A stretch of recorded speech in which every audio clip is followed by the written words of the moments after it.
ताज़ा घडामोडी पाहण्यासाठी आमच्या चॅनलला सबस्क्राईब करा, लाईक करा, शेअर करा आणि बेल आयकॉनला प्रेस करा. A7 न्यूजमध्ये आपले स्वागत. वादग्रस्त वक्तव्य करणाऱ्या आमदार नितेश राणेवर कारवाई करण्याची मागणी.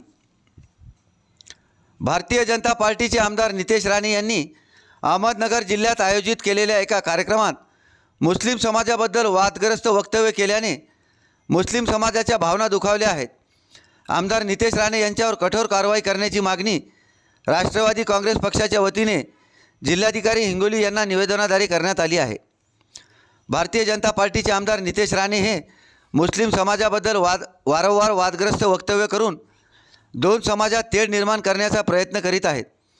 याचप्रमाणे नुकतेच अहमदनगर जिल्ह्यात आमदार नितेश राणे यांनी मुस्लिम समाजाला मस्जिदमध्ये घुसून मारणार असे वादग्रस्त वक्तव्य केले आहे.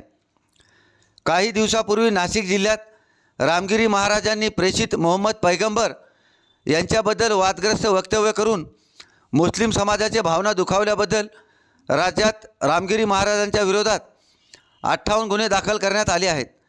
त्या वादग्रस्त रामगिरी महाराजांच्या समर्थनार्थ करून मुस्लिम समाजाला मस्जिदमध्ये घुसून मारण्याच्या थेट सभेतील धमक्या देणाऱ्या आमदार नितेश राणे यांच्याविरुद्ध कठोर कारवाई करावी अशी मागणी राष्ट्रवादी काँग्रेस पक्ष अजित पवार गटाचे वतीने जिल्हाधिकारी हिंगोली यांच्याकडे लेखी निवेदनाद्वारे केली आहे. यावेळी कळमनुरीचे माजी उपनगराध्यक्ष मोहम्मद नाझीम रजवी, अल्पसंख्याक विभागाचे जिल्हाध्यक्ष सय्यद असद कादरी, माजी नगरसेवक हाकीम बागवान, सय्यद बबलू शेख साजिद, इरफान पठाण, सय्यद मुजम्मिल यांच्यासह कार्यकर्ते उपस्थित होते. A7 न्यूजसाठी अनीस अहमद, हिंगोली.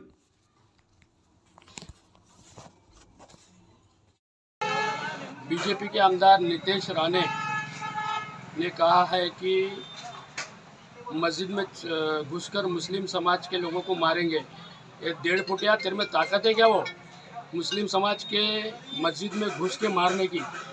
कौन से मस्जिद में तू आएगा और कहाँ आने वाला बता, हम वहाँ रहते हैं. मेरा चैलेंज है वो नितेश राणे को, जो भी मस्जिद में आना चाहता है वो खुल के आए, उसके सामने हम सामने खड़े रहेंगे. मैं शासन से विनती करता हूँ, खास करके अजीत दादा से विनती करता हूँ कि ऐसे वादग्रस्त भाष्य करने वाले लोगों पे कठोर कार्रवाई करें और उनको जल्द से जल्द जेल में डालें.